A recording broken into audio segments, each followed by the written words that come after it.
Assalamualaikum warahmatullahi wabarakatuh. Waalaikumsalam warahmatullahi wabarakatuh. Innal hamdalillah nahmaduhu wa nasta'inuhu wa nastaghfiruh wa na'udzu billahi min shururi anfusina wa min sayyiati a'malina may yahdihillahu fala mudilla lahu wa may yudlilhu fala hadiyalah. Asyhadu an la ilaha illallah wahdahu la syarikalah wa asyhadu anna sayyidana Muhammadan abduhu wa rasuluh la nabiyya ba'dah.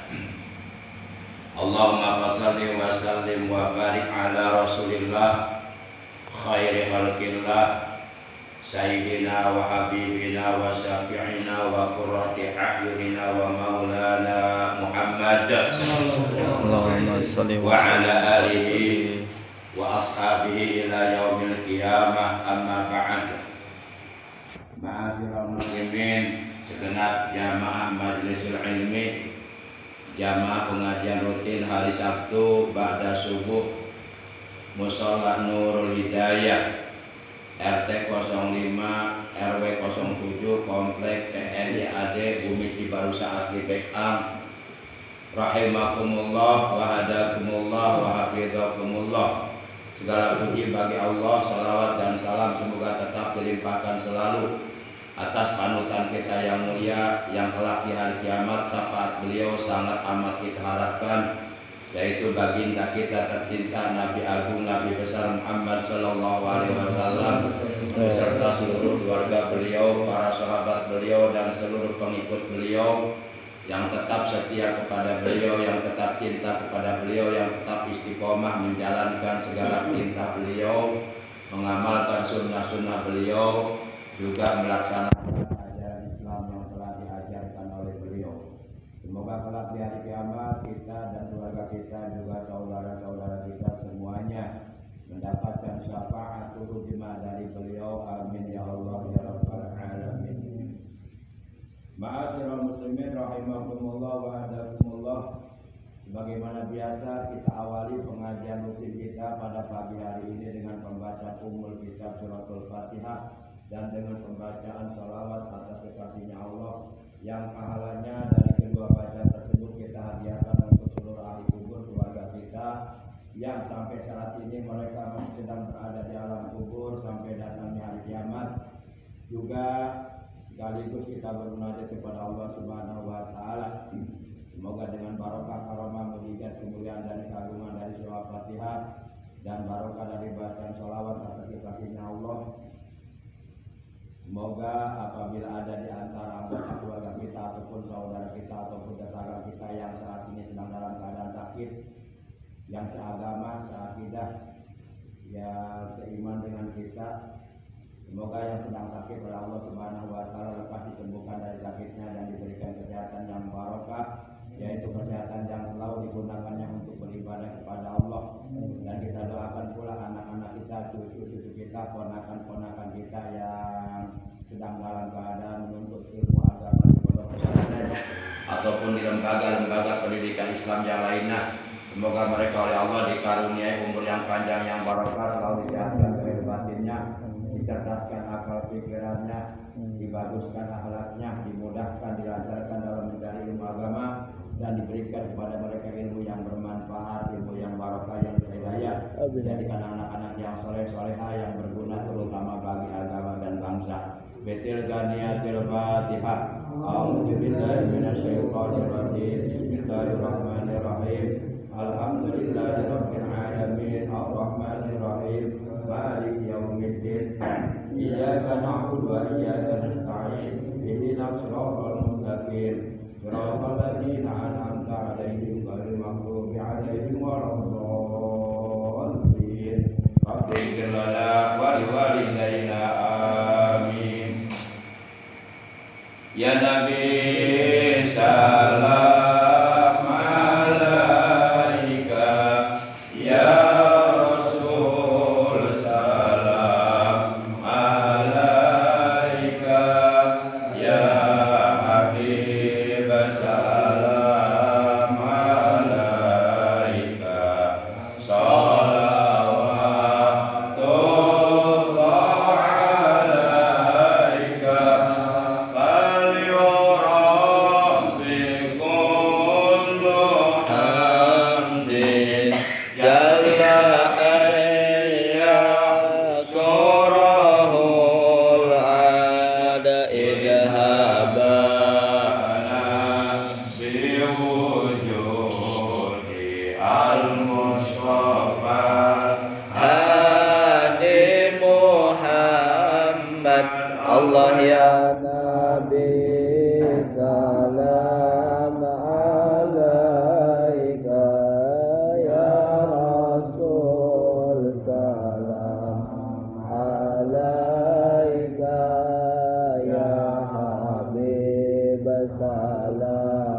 marhaban marhaba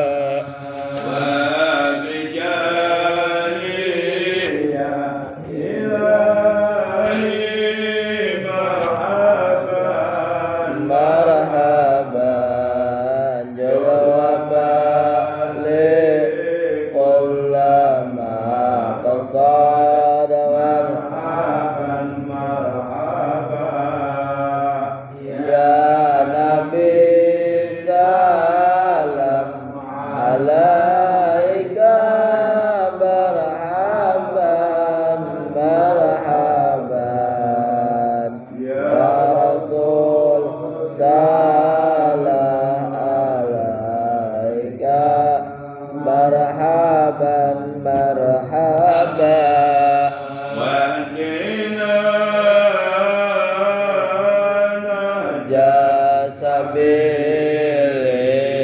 jasabilik aiwi nus ala nur syad rabbi legana bijahi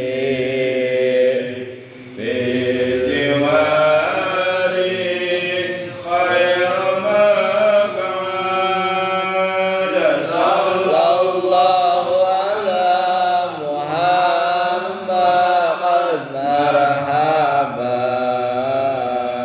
sallallahu alaihi wasallam marhaban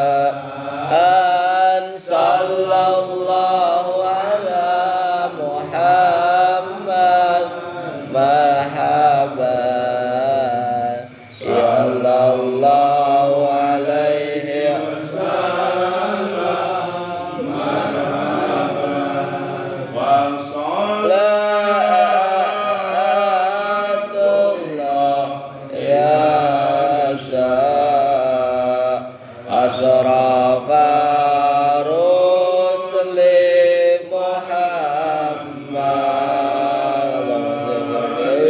wa salamun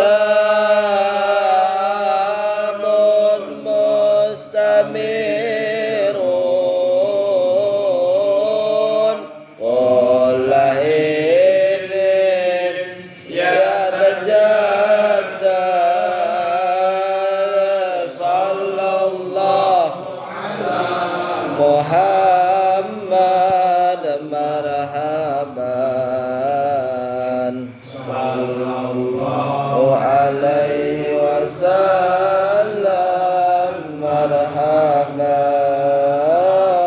sallallahu ala Muhammad marhaban ya rabbi shalli alaihi wasallim marhaban Allahumma shalli wa sallim wa barik alaihi wa ala alihi wa sahbihi. Ma'asyiral muslimin rahimakumullah wa hadakumullah wa hafizakumullah.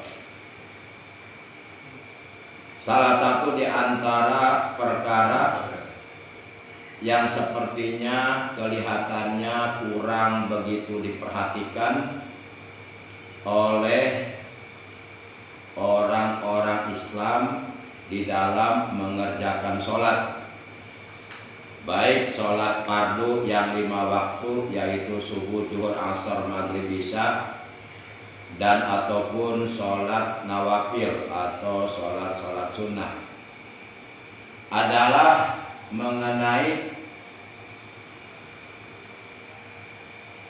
berhenti sejenak atau diam sebentar atau jeda di dalam sholat, yang kalau dijumlahkan seluruhnya sebanyak 10 tempat, di mana yang 10 tempat ini dibagi 2, yang 6 hukumnya sunnah dan yang 4 hukumnya wajib. Yang 4 hukumnya wajib karena termasuk rukun sholat. termasuk sesuatu yang wajib dikerjakan di dalam sholat dan tidak boleh ditinggalkan. Apabila ditinggalkan mengakibatkan sholatnya oleh hukum dinilai tidak sah. Maka yang 4 ini hukumnya wajib. Yang 6 hukumnya sunnah. Tapi walaupun sunnah itu dapat menyempurnakan sholat yang kita kerjakan, dapat menyempurnakan pahala sholat. Yang 6 perkara yang hukumnya sunnah di dalam sholat dinamakan saktatus sholat, dinamakan saktah sholat. Dan yang 4 perkara yang hukumnya wajib di dalam sholat dinamakan tumakninatus sholat. Tumakninah di dalam sholat. Nah, ini yang harus diperhatikan, saktah sholat dan tumakninah sholat. Karena pernah terjadi di zaman Rasulullah SAW, ada seseorang melakukan sholatnya enggak benar, sehingga orang tersebut diperintahkan oleh Rasulullah SAW untuk mengulangi sholatnya yang tidak benar tadi sampai 3 kali. Orang tersebut mengulangi sholatnya. Sholat yang pertama yang dilakukannya tidak benar, disuruh diulang lagi. Kemudian diulang lagi, yang kedua juga masih sama tidak benar. Rasulullah memerintahkan engkau agar mengulangi sholatmu karena kamu belum sholat. Sampai 3 kali. 3-tiganya tetap nggak benar. Sholatnya dinilai tidak benar oleh Rasulullah. Kita pun seandainya sholat di depan Rasulullah mungkin banyak salah mungkin. Pasti Rasulullah menilai sholat kita. Sampai 3 kali orang tersebut. Akhirnya orang tersebut berkata kepada Rasulullah SAW, "Walladzi ba'asaka bil haqq ma uhsinu ghairahu fa'allimni."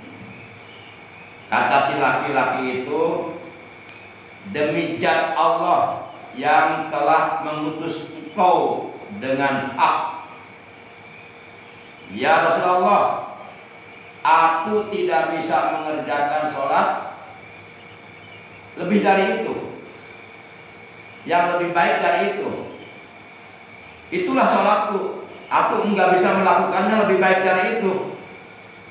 Maka oleh karena itu ya Rasul, ajarkanlah kepadaku tentang sholat yang benar, tentang sholat yang sempurna." Maka lalu Rasulullah bersabda, "Idza qumta ila shalah fakabbir, tsumma qra ma tayassara ma'aka minal Qur'an, tsumma rka' hatta tatma'inna rafi'an, tsumma rfa' hatta ta'tadila qa'iman, tsumma sujud hatta tatma'inna sajidan, tsumma rfa' hatta tatma'inna jalisan, tsumma sujud hatta tatma'inna sajidan, tsumma al-jalika fi sholati kulliha." Kata Rasulullah, apabila engkau hendak mengerjakan sholat, maka yang pertama kali yang harus engkau lakukan adalah engkau bertakbiratul ihram. Allahu Akbar. Di mana ketika kita melakukan takbiratul ihram yang merupakan rukun sholat yang kedua, itu dibarengkan dengan niat sholat di dalam hati, di mana niat sholat dalam hati ini merupakan rukun sholat yang pertama. Jadi rukun sholat yang pertama yaitu niat, dan rukun sholat yang kedua yaitu takbiratul ihram. itu mengerjakannya berbarengan, bersamaan. Lisan kita mengucapkan Allahu Akbar, sepanjang lisan kita mengucapkan Allahu Akbar, hati kita niat di dalam hati, aku niat mengerjakan sholat fardu subuh 2 rakaat menjadi makmum karena Allah Ta'ala. Baru. Kemudian kata beliau, kemudian bacalah olehmu yang mudah dari Al-Quran, maksudnya surat Al-Fatihah.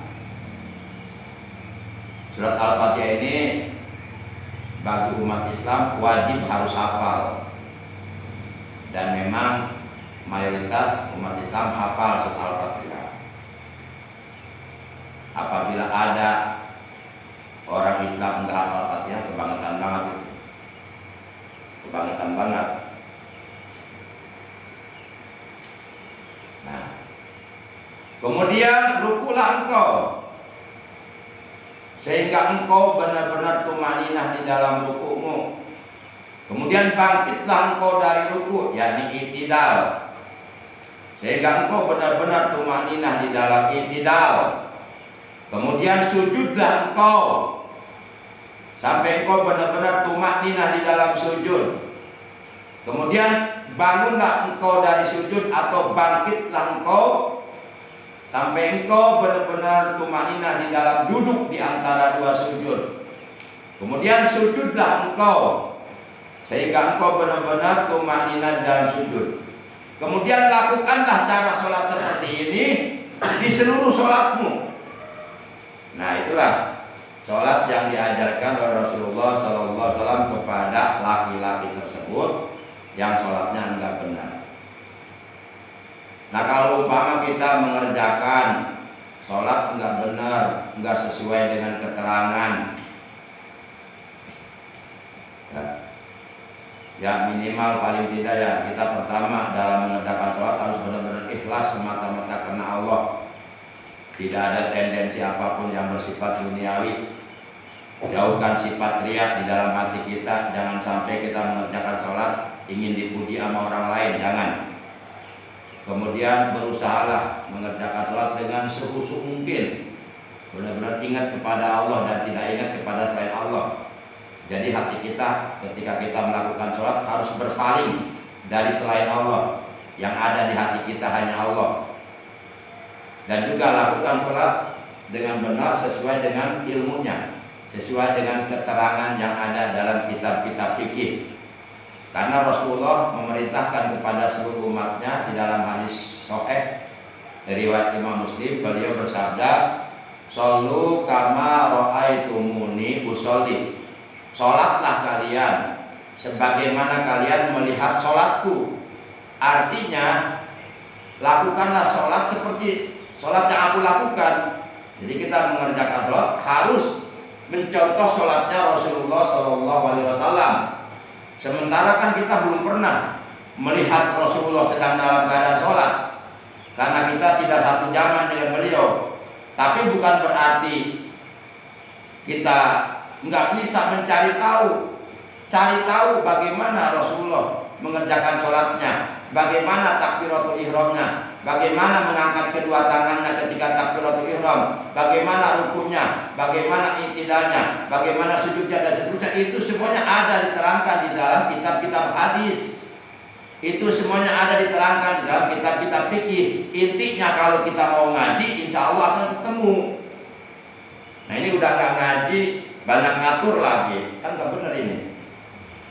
Para jamaah yang dimuliakan oleh Allah, masih mending kalau umpama orang tersebut yang ngatur nggak ada suntikan dari orang non-muslim. Ini yang saya khawatirkan, nanti disuntik orang non-muslim. Jadi orang sebenarnya keinginan tersebut sebenarnya sumbernya dari orang non-muslim, umpama nih. Cuma disampaikan kepada orang tersebut, lalu sampaikan kepada kita. Sedangkan di sini kan mayoritas muslim. Memang di sini ada orang non-muslim, tapi di sini mayoritas muslim. Jadi jangan sampai orang non-muslim yang sedikit ngatur orang muslim yang banyak. Bagaimana nanti kalau umat Islam sedikit, mungkin bukan diatur lagi, dibantai mungkin.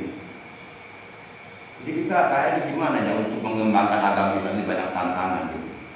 Baik, nanti kita musyawarahkan kalau bisa nanti. Jadi sebenarnya mereka nggak ada hak untuk ngatur gitu sebenarnya. Ini ajaran agama harus disebarluaskan, disiarkan. Gimana bagus? Nanti kita musyawarah ya. Ya. Cuma ini saya jadi mengganggu pikiran saya, nggak enak juga saya. Para jamaah yang dimuliakan oleh Allah Subhanahu wa Ta'ala. Mohon maaf, tiba-tiba saya ngomong ke situ, bukan keinginan saya, itu ada yang mengarahkan ke sana. Baik para jamaah yang dimuliakan oleh Allah Subhanahu wa Ta'ala. Kita lanjut ke materi. Jadi kalau umpama ada orang Islam, umpama misalnya jikalau apabila seandainya mengerjakan sholatnya enggak benar, maka sholat yang dikerjakan dengan tidak benar, artinya dengan tidak sesuai ilmunya, itu secara hukum dianggap belum menggugurkan kewajiban sholat. Ibaratnya kita sedang sholat kentut nih, lagi baca Fatihah baru 4 ayat, tiba-tiba kentut nggak kuat nahan, itu secara hukum sholat kita batal. Jangan dilanjut, percuma dilanjut juga batal, oleh hukum dinilai batal. Nah, sholat yang oleh hukum agama, oleh hukum syar'i dinilai batal, itu berarti belum gugur kewajiban sholatnya. Berarti wajib dia berwudu lagi dan sholat lagi. Seperti itu, kan jelas banget. Nah, yang membatalkan sholat itu bukan hanya kentut saja, banyak nggak kehitung. Kita lagi sholat ngomong ki, itu udah batal. Karena itu ucapan ki, ucapan di luar sholat. Kita lagi sholat nih, nempelin orang atau gini bercanda, tak sekali batal, ini gerakan besar. Kita lagi sholat, tiba-tiba ada ular, kita loncat, batal. Banyak sebenarnya yang batal itu, banyak. Termasuk kita mendahului imam di dalam sholat berjamaah, mendahului rukun fi'li. Si imam sebanyak 2 rukun fi'li di dalam sholat berjamaah, itu bisa batal sholatnya sebenarnya. Dan termasuk melambatkan diri dari imam sebanyak 2 rukun fi'li, itu pun bisa batal sholatnya. Kalau kita mau bahas tentang pembatalan sholat, nggak habis-habis banyak sebenarnya. Kita tahunya yang membatalkan sholat kentut doang, banyak sebenarnya. Nah, orang yang melakukan sholatnya oleh hukum dinilai batal, berarti orang tersebut belum sholat, belum mengerjakan sholat. Contohnya tadi seperti si laki-laki yang oleh Rasulullah disuruh mengulangi sholatnya sampai 3 kali. Kenapa? Karena oleh Rasulullah si laki-laki tersebut dinilai sholatnya enggak benar, sehingga disuruh mengulangi. Rasulullah mengatakan begini kepada si laki-laki tersebut, irji fasoli fa inna kalam tusoli, sampai 3 kali. Irji fasoli fa inna kalam tusoli, irji fasoli fa inna kalam tusoli. Itu kata Rasulullah. Kembali kamu sholat lagi, sesungguhnya kamu belum sholat tuh. Secara kasat mata orang itu sudah sholat secara kasat mata, tapi kalau ditinjau secara ilmu fikih, orang itu belum sholat.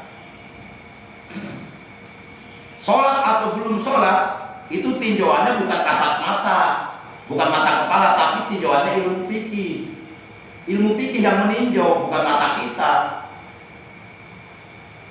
Para jamaah yang dimuliakan oleh Allah Subhanahu wa Ta'ala. Nah, di antaranya si laki-laki tersebut sholatnya enggak tumaninah. Padahal tumaninah itu wajib dikerjakan di dalam sholat. Kalau kita meninggalkan salah satu dari tumaninah yang ada pada 4 tempat di dalam sholat, itu sholat kita oleh hukum dinilai tidak sah. Tidak sah itu sama dengan batal. Kalau sholat yang kita kerjakan oleh hukum dinilai tidak sah, itu artinya kita belum menggugurkan kewajiban sholat, alias kita belum mengerjakan sholat. Mari kita lihat keterangan. Enggak usah kitab yang tebal lah. Gak usah kitab Fathul Muin. Itu kitab Fathul itu kitab kalau dalam jenjang dunia pendidikan itu kuliahan lah. Bisa S3 itu. Dan yang S3 juga belum tentu mampu baca kitab Fathul Muin. Baik para jamaah yang dimuliakan oleh Allah Subhanahu wa taala. Kita lihat keterangan di dalam kitab Safinatun Najah. Di situ ada keterangan faslun al-arkanul lati taljamuhu fi hattu ma'ninatu arba'atun ar-ruku'u wal i'tidalu was sujudu wal julusu bainas sajdatain. Kita artikan al-arkanu utawi piro-piro rukun, utawi piro-piro perkara kang wajib dan lakone ikut tetep ing dalam salat allati kang taljamu wajib ing lati biha ikut tetep ing dalam piro-piro rukun opo atu makninatu tumanina iku arbaatun papat. Maksudnya rukun-rukun sholat yang di dalam rukun-rukun sholat tersebut kita diwajibkan tumanina. Itu ada 4. Ar-ruku pertama ruku, wal i'tidalu yang kedua i'tidal, was sujudu dan yang ketiga sujud, baik sujud pertama maupun sujud kedua. Karena setiap rakaat di dalam sholat kita diwajibkan sujudnya 2 kali, nggak boleh dikurangi, nggak boleh lebihin. Kalau ada orang sujudnya 1 kali dalam sholat atau 3 kali, itu udah gak benar ajaran sesat itu. Jangan diikuti. Sekarang banyak ajaran sesat. Udah mengajarkan kesesatan menggunakan nama pesantren lagi. Nah, itu merusak nama baik pesantren yang lainnya akhirnya. Udah aja nggak usah pakai pesantren. Nah, jangan pakai gunakan nama pesantren. Kalau memang mengajarkan kesesatan, udah aja pakai namanya jangan pesantren. Jadi rusak nama baik pesantren yang lainnya. Jadi nanti akhirnya orang masyarakat takut nanti memasukkan anak ke pesantren kalau begitu. Memang sengaja di framing seperti itu untuk merusak ajaran Islam. Itulah yang dilakukan oleh pihak-pihak musuh Islam bagaimanapun caranya untuk merusak Islam. Sekarang udah akhir zaman, udah banyak tantangan, banyak rintangan. Nanti ujung-ujungnya perang, lihat aja nanti ujungnya perang antara Islam dengan kafir. Lihat aja nanti. Akan terjadi peperangan besar sebelum hari kiamat terjadi nanti. Baik para jamaah yang dimuliakan oleh Allah Subhanahu wa taala. Kemudian yang keempat yaitu duduk di antara 2 sujud, itu kita wajib tumanina. Jadi kalau kita sholat di 4 tempat tersebut wajib tumanina. Pertama di dalam ruku, yang kedua di dalam i'tidal, yang ketiga di dalam sujud, yang keempat di dalam duduk di antara 2 sujud. Itu wajib tumanina. Apa sih tumanina? Diterangkan di dalam kitab at-tumaninatu hiya sukunun ba'da harakatin bihaitsu yastakirru kullu udwin ma'allahu biqadri subhanallah. Nah, ini definisi tumanina, ini pengertian tumanina. Artinya begini, tumanina itu adalah berhenti sejenak atau tenang sejenak atau jeda setelah melakukan gerakan anggota badan di dalam sholat. Yang berhenti sejenak tersebut sekiranya seluruh anggota badan berada pada posisinya masing-masing dalam keadaan tenang, tidak ada gerakan sama sekali, dengan ukuran ucapan subhanallah. Jadi diam sejenaknya itu ada ukurannya. Ukurannya kira-kira bacaan subhanallah. Jadi subhanallah itu untuk ukuran lamanya diam, bukan untuk dibaca. Jangan dibaca, jangan. Umpama nih, dari sini sampai sini kita selesai mengucapkan subhanallah. Subhanallah. Berarti lamanya dia segini. Nah itu tumaninah.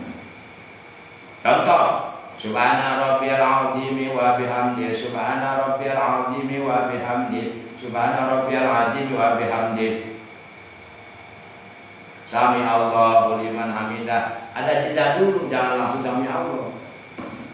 Kalau umpama begini, Subhana rabbiyal azim wa bihamdi, Subhana rabbiyal azim wa bihamdi, Subhana rabbiyal azim wa bihamdi, sami Allah. Nah itu berarti enggak tumaninah. Salatnya enggak sah itu. Oleh hukum dinilai enggak sah. Kenapa? Karena meninggalkan perkara wajib, yaitu tumaninah. Atau misal Rabbi firli warhamni wadruni warfani warjukni wajini wa'afini wa'afani Allahu Akbar langsung sujud. Itu pun enggak tumaninah. Seharusnya tidak dulu Rabbi firli warhamni wajburni warfani warjukni wahdini wa'afini wa'afani Allahu Akbar baru ada jeda dulu. Ini jangan dianggap sepele ini. Ini diam sejenak di 4-4 jangan diremehkan karena hukumnya wajib. Kalau ditinggalkan mengakibatkan sholatnya enggak sah, sholatnya batal. Berarti kita belum menggugurkan kewajiban sholat. Kalau oleh hukum kita dinilai belum menggugurkan kewajiban sholat, berarti resikonya nanti kita dibakar di neraka sakot 500 tahun. Itu resikonya. Enggak percaya bukti aja nanti di akhirat. Aduh, tak cari saya di akhirat dah. Bapak membawa bapak di neraka, saya di surga. Cari saya di surga, kita bakal ketemu. Seluruh ahli neraka enggak diizinkan oleh Allah untuk melihat ahli surga, untuk menemui ahli surga. Tapi mereka melihat, mereka ingin seperti ahli surga. Saya nyesel dulu gak ibadah. Mereka jadi ahli surga karena mereka ibadah. Nyesel, penyesalan baru datang. Tapi seluruh ahli surga itu gak diizinkan untuk menolong ahli neraka, kecuali orang-orang tertentu yang memang mendapatkan syafaat. Begitu. Jadi kalau kita oleh hukum dinilai belum menggugurkan kewajiban sholat, itu resikonya kita akan dibakar oleh Allah di neraka 500 tahun untuk satu waktu. Bukan untuk 5 waktu, untuk satu waktu. Mana dalilnya ayat Qur'annya? Lihat Al-Quran. Masalah kakum fi saqor, qalu lam naku minal musallin. Malaikat bertanya kepada ahli neraka saat itu, apa yang menyebabkan kamu oleh Allah dibakar di neraka sakor? Mereka jujur menjawab, ahli neraka jujur menjawab, lam naku minal musallin. Dulu ketika kami hidup dalam dunia, kami tidak termasuk ke dalam golongan orang-orang yang mengerjakan sholat. Kami, tolong garis bawahi, kami tidak termasuk ke dalam golongan orang-orang yang mengerjakan sholat. Nah, di antaranya yang masuk dalam kalimat ini, kami tidak termasuk ke dalam golongan orang-orang yang mengerjakan sholat, di antaranya adalah orang yang sholatnya batal.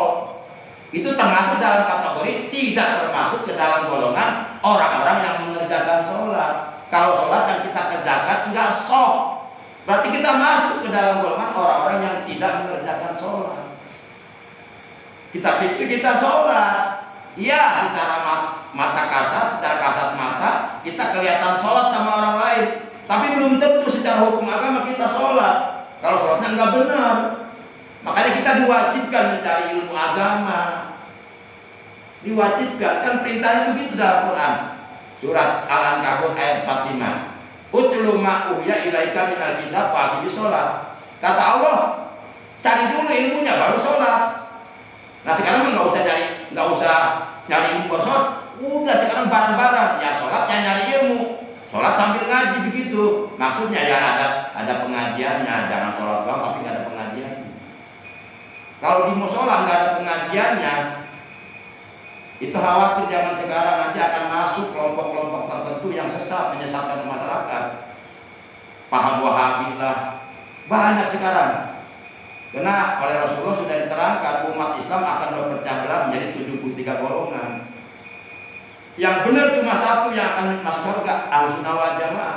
Sekarang udah banyak aliran sesat, banjir aliran sesat. Dulu zaman Nabi Nuh banjir bandang air, sekarang banjir bandang aliran sesat. Makanya kalau musola atau masjid nggak ada pengajiannya, itu rawan. dimasuki oleh kelompok-kelompok tertentu yang akan menyesatkan masyarakat setempat dengan ajarannya. Hati-hati. Makanya kalau nyari guru yang jelas, udah jelas rumahnya, udah tahu rumahnya, udah tahu keluarganya, udah tahu kesehariannya. Jangan tiba-tiba orang nggak kenal disuruh ngajar. Hati-hati kalau belum tahu apa yang kronologisnya atau latar belakangnya atau akidahnya, bahaya. Kalau bapak-bapak kan tahu sama saya ya. Kalau saya nggak benar, saya tak telakan, tangkapnya saya tangkap, laporkan ke polisi. Gampang.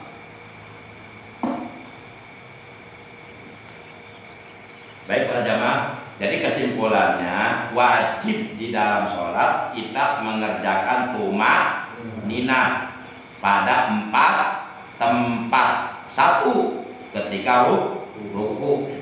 Contoh, subhana rabbil azim wa bihamdi, subhana rabbil azim wa bihamdi, subhana rabbil azim wa bihamdi. Sami Allah. Jadi ada jeda dulu, itu tumaninah namanya. Nanti sami Allah liman hamidah rabbana walakal hamdu milkus samawati wa milkul ardi wa milku masyita min syai'in ba'd. Allah akbar, ada jeda dulu, itu 2 di dalam ruku. Yang ketiga dalam sujud, subhana rabbiyal a'la wa bihamdi, subhana rabbiyal a'la wa bihamdi, subhana rabbiyal a'la wa bihamdi. Allahu akbar, ada jeda dulu, itu tumaninah namanya. Yang keempat, di dalam duduk di antara 2 sujud, rabbikfirli warhamni wajibuni warfa'ni wajubni wahdini wa'afini wa'fu anni. Allahu akbar. Nah, itu 4 tempat. Nah, adapun yang 6 tempat itu hukum sunnah, nanti dibahas hari Sabtu depan insyaallah. Baik para jemaah yang dimuliakan oleh Allah, demikian taklim kita pagi hari ini, kurang lebihnya mohon maaf. Terima kasih atas kehadirannya, atas perhatiannya. Mudah-mudahan apa yang kita bahas walaupun singkat, mudah-mudahan oleh Allah dijadikan ilmu yang barokah, ilmu yang bermanfaat, ilmu yang disertai hidayah, ilmu yang dapat memperbaiki ibadah kekurangan dalam ibadah kita dan dapat menyempurnakan ibadah kita kepada Allah Subhanahu wa taala. Sehingga apabila kita mengerjakan ibadah kepada Allah dengan sempurna, pasti ibadah kita akan diterima oleh Allah Subhanahu wa taala. Akhirnya mari kita tutup taklim kita pagi hari ini dengan ucapan hamdalah alhamdulillahirabbil alamin. Subhanakallahumma wa bihamdika asyhadu an la ilaha illa anta wahdaka la syarika laka astaghfiruka wa atubu ilaik. Astaghfirullah rabbal baraya, astaghfirullah minal khotoya, astaghfirullah rabbal baraya, astaghfirullah minal khotoya, astaghfirullah rabbal baraya, astaghfirullah minal khotoya. Rabbana zidna ilman nafi'an wa hidayah wal barakah. Allahumma bihaqqi sayyidina Muhammadin sallallahu alaihi wasallam nas'aluka as-sihha wal afiyah wal mu'afah wal barakah was salam wa sa'adah wal karamah fid dunya wal akhirah wa hasil maqasidana bi maqasid dunya wal akhirah. Allahumma ahlik man zalamana halakan ajilan, Allahumma ahlik man zalamana halakan ajilan, Allahumma ahlik man zalamana halakan ajilan, halakan sarihan bi jatika wa qudratika innaka ala kulli syai'in qadir. Allahumma ahlik man kalaki salat Islam wal muslimin wa sallallahu ala khair halqi sayyidina Muhammadin wa ala alihi wa sahbihi baraka wa sallam. Subhana rabbika rabbil izzati amma yasifun wa salamun alal mursalin walhamdulillahi rabbil alamin. Demikian, terima kasih. Hadanallahu wa iyyakum ajmain. Wassalamualaikum warahmatullahi wabarakatuh. Waalaikumsalam.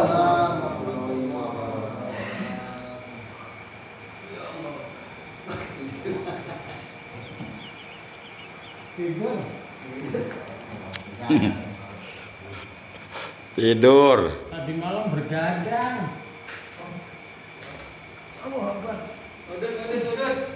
Udut. Matiin. Matiin, nggak bisa mati sih.